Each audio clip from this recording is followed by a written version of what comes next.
হাকিমের ভিতরে বলেন অবশ্যই ওই ব্যক্তি জান্নাতে যাবে। আল্লাহ পাক সূরা বাইয়িনার ভিতরে বলেন ইন্নাল্লাযীনা আমানু ওয়া আমিলুস সালিহাতি উলাইকা হুম খায়রুল বারিয়া। আল্লাহু আকবার বলেন জাযাউহুম ইনদা রাব্বিহিম।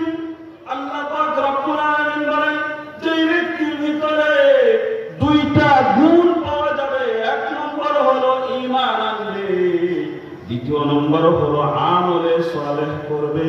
আল্লাহ পাক রব্বুল আলামিন বলেন দুনিয়ার মানুষ তোমরা শুনে রাখো, যে ব্যক্তি ঈমান আনবে আমলে সালেহ করবে, আল্লাহ পাক বলেন পৃথিবীর ভিতরে যত মানুষ আছে আমি আল্লাহ ঘোষণা করে দিলাম এরা হলো পৃথিবীর সবচাইতে উৎকৃষ্ট মানুষ,